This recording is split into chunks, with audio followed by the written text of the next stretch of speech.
साथियों, आप सभी का इस प्लेटफॉर्म पर स्वागत है।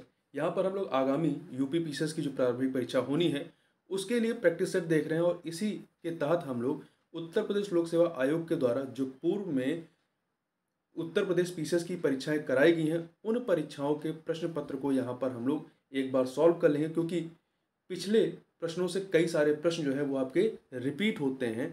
तो इस दृष्टिकोण से इनको यहाँ पर हम लोग देखेंगे और आज की वीडियो में हम लोग यूपी पीसीएस मुख्य परीक्षा 2012 का जो सेकंड पेपर था, 2018 के पहले जीएस के 2 पेपर होते थे मेंस में, तो उसी के तहत 2012 का पेपर हम लोग यहाँ पे देख रहे हैं और उसका जो जीएस का सेकंड पेपर है उसको इस वीडियो में हम लोग सॉल्व करेंगे। तो चलिए प्रारंभ करते हैं। पहला प्रश्न है, संविधान पांडुलेखन समिति का निम्न में से, या कह सकते हैं प्रारूप समिति का निम्न में से कौन सदस्य नहीं था?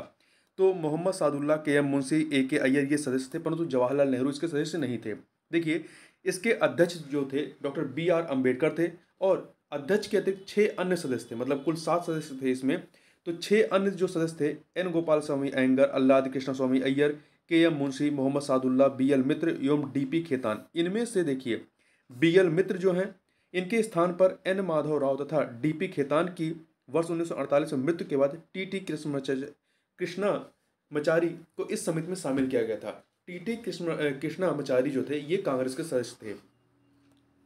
अगला है, भारतीय संविधान के अंतर्गत निम्नलिखित में से कौन सा अनुच्छेद संसद को राज्य सूची के विषय के संबंध में विधि बनाने की शक्ति प्रदान करता है? तो आर्टिकल 249। इसके तहत राज्यसभा यदि अपने उपस्थित सदस्यों के 2/3 बहुमत द्वारा राज्य सूची के किसी विषय पर राष्ट्रीय हित में कानून बनाने के लिए प्रस्ताव पारित कर दे तो संसद उस पर कानून बना सकती है। ध्यान रखिएगा, ये अधिकार जो है वो राज्यसभा को है, मतलब इस चीज को पारित करने का कि मतलब राज्य सूची के विषय पर कानून बन सकता है या नहीं बन सकता है संसद के द्वारा। भारतीय संविधान कैसा है? ये अंशतः कठोर और अंशतः लचीला है। क्वेश्चन नंबर 4 देखते हैं, भारतीय संविधान के किस अनुच्छेद के अंतर्गत अखिल भारतीय सेवाओं का प्रावधान किया गया है? अनुच्छेद 312 में किया गया है, जबकि जो लोक सेवा आयोग है इसके गठन की बात जो है 315 में की गई है। आगे बात करते हैं, भारत के नागरिकों के मूल कर्तव्यों का विवरण संविधान के किस भाग में दिया गया है? भाग 4 का में अनुच्छेद 51 का के तहत इसे 42वें संविधान संशोधन अधिनियम 1976 के द्वारा संविधान में जोड़ा गया था। त्रिस्तरीय पंचायती राज प्रणाली स्थापित करने की अनुशंसा सर्वप्रथम किसके द्वारा की गई थी? बलवंत राय मेहता समिति के द्वारा, जबकि अशोक मेहता समिति के द्वारा द्विस्तरीय पंचायती राज प्रणाली स्थापित करने की अनुशंसा की गई थी। न्यायिक पुनर्विलोकन की व्यवस्था भारत और यूएसए दोनों में ही है। आगे बात करते हैं, राज्यसभा किसके द्वारा भंग की जाती है? राज्यसभा ये स्थायी सदन है, ये भंग नहीं की जा सकती है, इसका विघटन नहीं होता है। इसके सदस्यों का कार्यकाल 6 वर्ष का होता है तथा 1/3 सदस्यों का निर्वाचन प्रत्येक 2 वर्ष पर होता है। तो डी उपरोक्त में से किसी के द्वारा नहीं। ब्रिटिश संसद ने भारतीय स्वतंत्रता अधिनियम कब पारित किया था? जुलाई 1947 में। 18 जुलाई 1947 को सम्राट की सहमति प्राप्त होती है इस पर। देखिए, माउंटबेटन योजना 3 जून 1947 के आधार पर ब्रिटिश संसद में भारतीय स्वतंत्रता विधेयक 4 जुलाई 1947 को प्रस्तुत किया गया था और 18 जुलाई 1947 को पारित किया गया था। भारतीय संविधान में समवर्ती सूची का विचार कहां से लिया गया है? ऑस्ट्रेलिया से लिया गया है। मूल अधिकारों के अंतर्गत कौन सा अनुच्छेद बालकों के नियोजन से सीधा संबंधित है? आर्टिकल 24। भारतीय संविधान के अंतर्गत निम्नलिखित में से किसे मूल अधिकारों का संरक्षक माना जाता है? न्यायपालिका को, जुडिशरी को माना जाता है। तो इसके तहत देखिए, सर्वोच्च न्यायालय संविधान के अनुच्छेद 32 के तहत तथा उच्च न्यायालय अनुच्छेद 226 के तहत मूल अधिकारों के उल्लंघन के विरुद्ध उपचार उपलब्ध कराते हैं।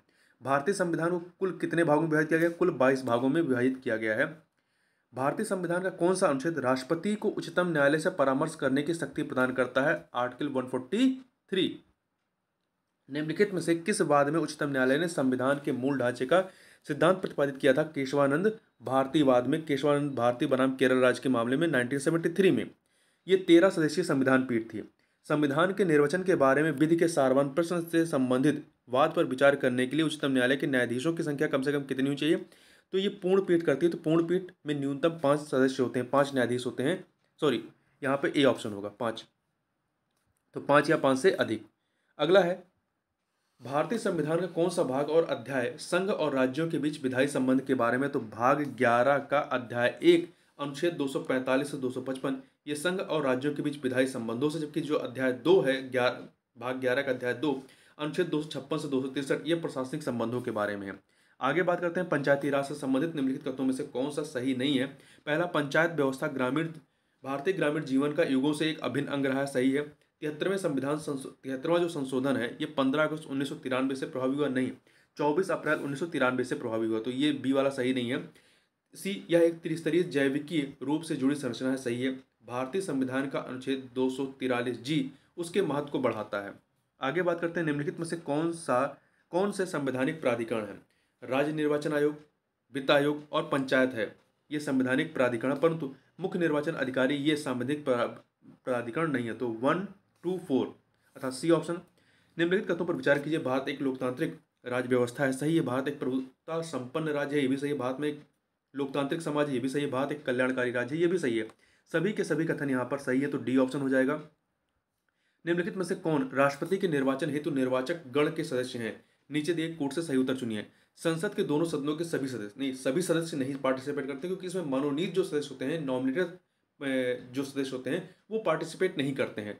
तो आपका ए वाला सही नहीं है, पहला वाला सही नहीं है। दूसरा, राज्य विधानसभाओं के सभी निर्वाचित सदस्य, ये भी सही नहीं है। तीसरा जो है संघ राज्य विधानसभाओं के सभी निर्वाचित सदस्य, हाँ ये आपका जो है सही है, ठीक है। संघ राज्य क्षेत्रों की विधानसभाओं के सभी निर्वाचित सदस्य, ये भी सही है। तो दूसरा और तीसरा निर्वाचित सदस्य की बात कर रहा है ना, तो सही है, दूसरा और तीसरा सही है। राज्यपाल और उपराज्यपाल इसमें पार्टिसिपेट नहीं करते हैं। तो देखिए, संविधान के अनुच्छेद 54 के तहत राष्ट्रपति के निर्वाचन हेतु निर्वाचक गण में संसद के दोनों सदनों के निर्वाचित सदस्य और राज्यों दिल्ली और पांडिचेरी संघ राज्य क्षेत्र सहित की विधानसभाओं के निर्वाचित सदस्य शामिल होते हैं। अगला है, नीचे दो वक्तव्य दिए गए हैं, कथन कांड का प्रश्न बताना कौन सही है। कथन है कि संघीय कार्यपालिका का मुखिया भारत का राष्ट्रपति होता है, सही है। कारण, राष्ट्रपति की शक्तियों की कोई सीमा नहीं, बिल्कुल नहीं, बिल्कुल सीमा होती है, ठीक है, क्योंकि ये आर्टिकल 74(1) के तहत राष्ट्रपति अपने कृत्यों का प्रयोग मंत्रिपरिषद की सलाह पर करता है। तो यहाँ पर कथन सही है, कारण गलत है, तो सी ऑप्शन। आगे बढ़ते हैं, मंत्रिपरिषद सामूहिक रूप से उत्तरदायी होती है लोकसभा के प्रति, सही है। यह एक संवैधानिक बाध्यता के अंतर्गत ये भी सही है। अनुच्छेद 75(3) के अनुसार ये भी सही है। तो 1, 2, 3 सही है, चूंकि आर्टिकल 74(3) ये संविधान में ही नहीं है, तो ये गलत है। आगे बढ़ते हैं, किसने कांग्रेस को सूक्ष्मदर्शी अल्पसंख्यक जनता का प्रतिनिधि बताते हुए उसका मजाक उड़ाया था? लॉर्ड डफरिन ने। अखिल भारतीय महासंघ स्थापित करने का प्रावधान शामिल किया गया था भारत सरकार अधिनियम 1935 में। इस संघ का निर्माण तत्कालीन ब्रिटिश भारत के प्रांतों, चीफ कमिश्नर प्रांतों एवं देसी रियासतों से मिलाकर होना था, परंतु यह व्यवस्था लागू ही नहीं की जा सकी। भारतीय संविधान को 26 नवंबर 1949 को किसके द्वारा अधिनियमित किया गया था? संविधान सभा के द्वारा। संविधान सभा के द्वारा निम्नलिखित में से कौन सा राज्य की नीति के निर्देशक तत्वों में शामिल है या निहित है? अपराधों के लिए दोषसिद्धि के संबंध में संरक्षण, ये मूल अधिकार के तहत है। प्राण और दैहिक स्वतंत्रता का संरक्षण, ये भी मूल अधिकार के तहत है। अल्पसंख्यक वर्गों के हितों का संरक्षण, ये भी मूल अधिकार के तहत है। परंतु पुरुषों और स्त्रियों दोनों का समान कार्य के लिए समान वेतन हो ये आपका राज्य की नीति के निर्देशक तत्वों के तहत आता है, डी ऑप्शन, आर्टिकल 39D के तहत। भारत के उपराष्ट्रपति का निर्वाचन एक निर्वाचक गण द्वारा किया जाता है, जिसके सदस्य होते हैं संसद के दोनों सदनों के सभी सदस्य, उसमें निर्वाचित और मनोनीत दोनों सदस्य पार्टिसिपेट करते हैं। संविधान के अनुच्छेद 66(1) में यह बात कही गई है, 66(1). निम्नलिखित में किसके बारे में संसदीय समिति गठित नहीं की गई है? सार्वजनिक उद्यमों के बारे में की गई है, सरकारी आश्वासनों के बारे में की गई है, आकलनों के बारे में की गई, परंतु अल्पसंख्यक के कल्याण के बारे में नहीं की गई। इनके बारे में जो है अल्पसंख्यक आयोग का गठन किया गया है। आगे बात करते हैं, क्या संविधान के अंतर्गत भारतीय संघ के राज्य विदेशी ऋण सीधे लेने की शक्ति रखते हैं? बिल्कुल नहीं रखते हैं, आर्टिकल 293(1) के अनुसार। निम्नलिखित बारंबारता बंटन को किस प्रकार वर्गीकृत किया जाएगा? वर्ग यहाँ पे दिया गया, बारंबारता दिया गया है, तो इसमें जो उत्तर बताया गया है वो है आपका निम्नतर प्रकार से संचयी बारंबारता बंटन के रूप में। अगला है, भारत में निम्न से कौन राजकोषीय नीति निर्धारित करता है? देखिए, राजकोषीय नीति फिस्कल पॉलिसी का निर्धारण केंद्र सरकार के वित्त मंत्रालय के द्वारा किया जाता है, जबकि मौद्रिक नीति का निर्धारण जो है वो भारतीय रिजर्व बैंक RBI करती है। आगे बढ़ते हैं, क्वेश्चन नंबर 33 देखते हैं। निम्नलिखित में से किसने इंडियन इकोनॉमी गांधीयन ब्लूप्रिंट नामक पुस्तक लिखी? तो ये भारत के पूर्व प्रधानमंत्री चौधरी चरण सिंह के द्वारा लिखी गई थी। भारत ने निम्न में किसके साथ, तो ये करंट का क्वेश्चन छोड़ दीजिए इसको। अगला, निम्न में से कौन सा एक 12वीं पंचवर्षीय योजना का कार्यकाल रहा है 2011 से 2012 से 2017? निर्मल भारत अभियान योजना का निम्नलिखित में से किससे संबंध है? तो गांव, ये मलिन बस्तियों में सामुदायिक शौचालय से संबंध है। भारतीय हीरा संस्थान कहाँ स्थापित किया गया है? तो गुजरात के सूरत में वर्ष 1978 में स्थापित किया गया था, 1978 में। आगे बात करते हैं, ये करंट से रिलेट करिएगा, क्वेश्चन छोड़ दीजिए। निम्नलिखित में से कौन सी एक नगद फसल नहीं है? तो देखिए, तंबाकू, कपास, रबर, अपन सोयाबीन, ये नगद फसल नहीं है। अगला, निम्नलिखित में से कौन सा बैंक मुख्यतः लघु उद्योगों के संबंध में कार्य करता है? तो SIDBI, SIDBI, small industries development bank of India, ये करता है। इसकी स्थापना 1990 में हुई थी। इसका मुख्यालय कहाँ है? लखनऊ में। आगे बात करते हैं, भारत की 2011 की जनगणना के अंतिम आंकड़ों के अनुसार उत्तर प्रदेश के किस शहर में जनघनत्व सर्वाधिक था? अंतिम आंकड़ों के अलावा यहाँ पे अंतिम आंकड़ों के अनुसार भी जो है वो गाजियाबाद रहा है। D option, D. कितना रहा है? 3,971 व्यक्ति प्रति वर्ग किलोमीटर। संकल्प परियोजना किसके उन्मूलन से संबंधित है? ये HIV और या एड्स से संबंधित है। हिंदुस्तान लैटेक्स लिमिटेड एवं कर्मचारी राज्य बीमा निगम के द्वारा संयुक्त रूप से संचालित एक परियोजना है। भारत का औद्योगिक वित्त निगम किस रूप में कार्य करता है? तो एक विकास बैंक के रूप में कार्य करता है। भारत का औद्योगिक वित्त निगम IFCI एक विकास बैंक के रूप में कार्य करता है। इसकी स्थापना 1 जुलाई 1948 को IFCI अधिनियम 1948 के तहत की गई थी। निम्न में से किस वित्तीय वर्ष में भारतीय रुपए का 2 बार अवमूल्यन किया गया है? ये प्रश्न अभी हाल ही के पीसीएस की परीक्षा में पूछा जा चुका है, रिपीट किया गया। तो देखिए 1991-92, देखिए जुलाई 1991 में रुपए का 3 बार अवमूल्यन किया गया था। पहली बार 1 जुलाई को, फिर आपका 3 जुलाई को, फिर 15 जुलाई को। और इस प्रकार जुलाई 1991 में रुपए का लगभग 20% अवमूल्यन किया गया था। ये करंट से रिलेट होगा, छोड़ दीजिए। निम्न में से कौन सा, तो ये भी बड़ा निर्यात मद कौन सा है? तो वर्तमान का देखना पड़ेगा आपको, छोड़ दीजिए उसको। विश्व जनसंख्या दिवस उस दिन की याद में मनाया जाता है जब विश्व की जनसंख्या अनुमानतः 5 अरब हो गई थी। वह दिन था क्या? 11 जुलाई 1987, 1987। मार्च का आंकड़ा, 2012 का आंकड़ा, इसको करंट से जोड़िएगा, छोड़ दीजिए इसको। आगे बढ़ते हैं, इसको भी छोड़िए, ये भी करंट से रिलेट होगा, छोड़ दीजिए। अगला, निम्न वस्तु समूहों में से कौन सा FMCG fast moving consumer goods में शामिल नहीं किया जाता है? देखिए पहले समझ लीजिए ये फास्ट मूविंग कंज्यूमर गुड्स होते क्या हैं। तो ये सामान्यतः नॉन ड्यूरेबल पैकेज उपभोक्ता वस्तुएं होती हैं, जैसे सौंदर्य प्रसाधन है, डेयरी उत्पाद व बेकरी उत्पाद। इनको जो है आप फास्ट मूविंग कंज्यूमर गुड्स में शामिल करते हैं। तो यहाँ पे देखिए सौंदर्य प्रसाधन हो गया, डेयरी उत्पाद, ये सभी, बेकरी उत्पाद, ये सभी तो शामिल है। परंतु जो स्वचालित वाहन होते हैं ये ड्यूरेबल उत्पाद होते हैं, तो ये आपका फास्ट मूविंग कंज्यूमर गुड्स में नहीं आएंगे। तो ए ऑप्शन। अगला है भाखड़ा नांगल एक संयुक्त परियोजना हरियाणा, पंजाब और राजस्थान की। सतलज नदी पर 2 बांध बनाए गए हैं इसके तहत, और यह भारत की सबसे बड़ी बहुउद्देशीय परियोजना है। ये जल विद्युत और सिंचाई आदि की व्यापक व्यवस्था से संबंधित है। आगे बढ़ते हैं, वेल्थ ऑफ नेशन के लेखक कौन है? एडम स्मिथ 1776 ईस्वी में प्रकाशित पुस्तक an inquiry into the nature and causes of the wealth of nation के लेखक स्कॉटलैंड के विख्यात अर्थशास्त्री एडम स्मिथ थे। भारत की राष्ट्रीय आय कौन अनुमानित करता रहा है? तो केंद्रीय सांख्यिकी संगठन CSO। परंतु देखिए वर्तमान में क्या है, CSO और NSSO का विलय करके NSO नेशनल स्टैटिस्टिक्स ऑफिस के रूप में प्रतिस्थापित किया गया है। तो अब NSO करता है। भौतिक विज्ञान का प्रश्न है, चंद्रमा पर वायुमंडल नहीं होने के कारण क्या है? इस पर गैस अणुओं का पलायन वेग उनके वर्ग माध्य मूल वेग से कम होता है। चूंकि देखिए चंद्रमा पर पलायन वेग लगभग 2.4 किलोमीटर प्रति सेकंड है और धरती पर 11.2 किलोमीटर प्रति सेकंड है। तो चंद्रमा पर पलायन वेग से गैस के अणुओं का वेग जो है ज़्यादा होने के कारण वे वहाँ से पलायन कर जाते हैं, वहाँ रुकते ही नहीं है, तो वायुमंडल संभव ही नहीं है। लोहे की सुई पानी की सतह पर किस कारण से तैरती रहती है? पृष्ठ तनाव के कारण तैरती रहती है। ये करंट का क्वेश्चन हो जाएगा, छोड़ दीजिए इसको। डायनेमो परिवर्तित करता है किसको? ये जो है यांत्रिक ऊर्जा को विद्युत ऊर्जा में। डायनेमो जो है विद्युत चुम्बकीय प्रेरण द्वारा यांत्रिक ऊर्जा को विद्युत ऊर्जा में परिवर्तित करने वाला उपकरण है। अगला है, यदि पृथ्वी का गुरुत्वाकर्षण बल अचानक लुप्त हो जाए तो निम्न से कौन सा परिणाम सही होगा? वस्तु का भार शून्य हो जाएगा परंतु द्रव्यमान वही रहेगा। तो ए ऑप्शन। अधोलिखित में से कौन सा रंग इंद्रधनुष के मध्य में दिखाई पड़ता? तो हरा कलर। देखिए 7 रंगों में लाल, नारंगी, पीला, फिर हरा चौथे नंबर पे, फिर पांचवें पे नीला है, आसमानी है, छठे पे नीला और सातवें पे बैगनी। तो चौथे नंबर पे हरा आपका बीच में आ जाएगा। अगला यहाँ पे सुमेलित करिए। तो सुमेलन देखना है।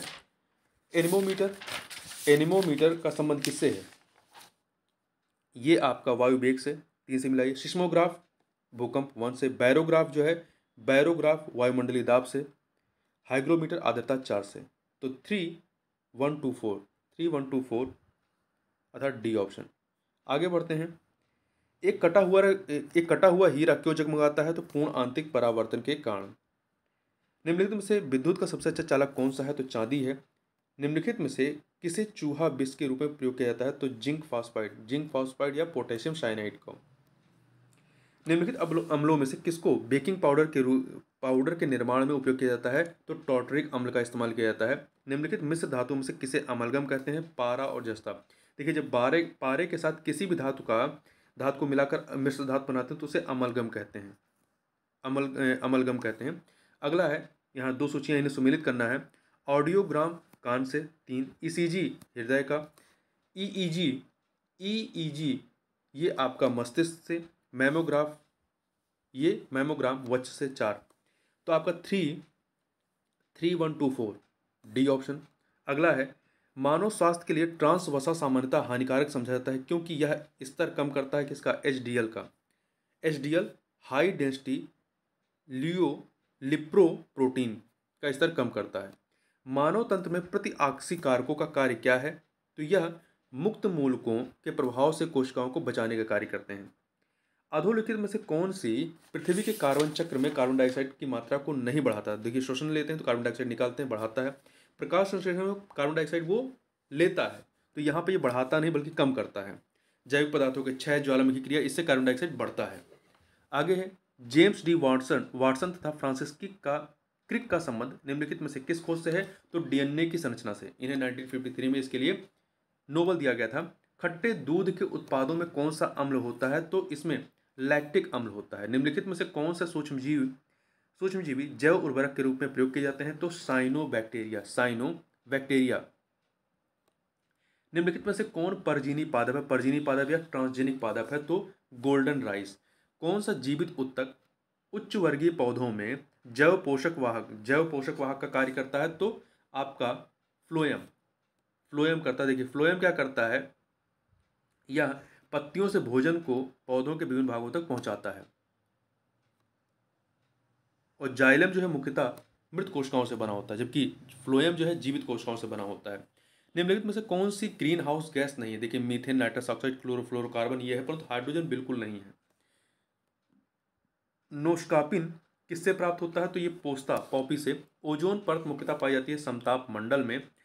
रक्त का थक्का बनने में किस विटामिन की आवश्यकता होती है? विटामिन के की। देखिए रुधिर या रक्त के शीघ्र जमने में उष्मा, थाम्बरिन, एड्रोनेलिन, कैल्शियम क्लोराइड तथा विटामिन के से सहायता मिलती है। निम्नलिखित रेडियो तत्वों में से किसका उपयोग मनुष्य के शरीर में रक्त प्रवाह की गति के मापन में किया जाता है? रेडियो सोडियम का। रक्त कैंसर या ल्यूकीमिया बीमारी की रोकथाम के लिए प्रयोग किए जाने वाला रेडियो समस्थानिक कौन सा है? फास्फोरस 32 और कोबाल्ट 60 दोनों इस्तेमाल होते हैं। निम्नलिखित कार्बनिक पदार्थों में से कौन सा प्रकृति में सर्वाधिक प्रचुरता में पाया जाता है? तो वो है आपका सेलुलोज। कार्बनिक पदार्थ सेलुलोज। इसका शुद्धतम प्राकृतिक रूप क्या है? कपास है। मैथ के प्रश्नों को यहाँ पे हमको नहीं देखना है। आगे चलते हैं। निम्नलिखित में से किसने ट्रस्टीशिप की अवधारणा प्रस्तुत की थी? तो महात्मा गांधी ने की थी। यहाँ पे ये करंट से रिलेटेड है, छोड़ दीजिए इसको। आगे चलते हैं। ये वर्ष 2011 की जनगणना के अनंतिम आंकड़ों के अनुसार भारत में साक्षरता दर का परसेंटेज कितना रहा है? तो ये अनंतिम आंकड़ों के अनुसार 74.04, परंतु अंतिम आंकड़ों के अनुसार जो है वो 73% रहा है, जिसमें पुरुषों का 80.9%, महिला का 64.6% रहा है, जो कि 2001 की तुलना में 8.2% अधिक रहा है। जो 73 है वो 2001 की जनगणना की तुलना में 8.2% अधिक रहा है। अगला, वर्ष 2011 की जनगणना के अनंतिम आंकड़ों के अनुसार वर्ष 2001 से 11 की अवधि में भारत में जनसंख्या की 10 की वृद्धि दर कितनी रही है? 17.64, जबकि अंतिम आंकड़ों के अनुसार कितनी रही? 17.7। तो 17.7 याद रखिएगा। पृथ्वी के सर्वाधिक निकट कौन सा ग्रह है? तो ये है आपका शुक्र ग्रह है। ये सर्वाधिक चमकीला ग्रह भी है। आगे बढ़ते हैं। वर्ष 2011 का में उत्तर प्रदेश का अभिलिखित रिकॉर्डेड वन क्षेत्र अपने कुल क्षेत्रफल का लगभग कितना था? तो ये 7% था। तुरंत परंतु जो नवीनतम आंकड़ा है भारत वन स्थिति रिपोर्ट 2021 का, इसके अनुसार उत्तर प्रदेश में अभिलिखित वन क्षेत्र रिकॉर्डेड फॉरेस्ट एरिया 17,384 वर्ग किलोमीटर, जो इसके भौगोलिक क्षेत्र का 7.2% है। तो 7.2 लगभग 7%। ऊर्जा संरक्षण अधिनियम कब से प्रभावी है? तो ये 2001 से। ऊर्जा संरक्षण अधिनियम 1 मार्च 2001 से प्रभावी हुआ है और इस अधिनियम के तहत 1 मार्च 2002 से ऊर्जा दक्षता ब्यूरो BEE क्रियाशील है। 2010 में इसमें परिवर्तन किया गया, संशोधन किया गया। जनगणना 2011 के अंतिम आंकड़ों के अनुसार भारत में कितनी प्रतिशत जनसंख्या 35 वर्ष की आयु से कम की रही है? तो यह है 65%, जबकि अंतिम आंकड़ों के अनुसार जो है वो 65.6% रही, 65.6%। कंप्यूटर की स्थायी स्मृति को क्या कहते हैं? रोम कहते हैं, रोम कहते हैं। तो रीड ओनली मेमोरी से कहते हैं, पूरा नाम है। कंप्यूटर में बंद होने पर भी रीड ओनली मेमोरी या रोम में सूचनाएं संग्रहित रहती हैं, नष्ट नहीं होती हैं, अतः यह कंप्यूटर की स्थायी स्मृति है।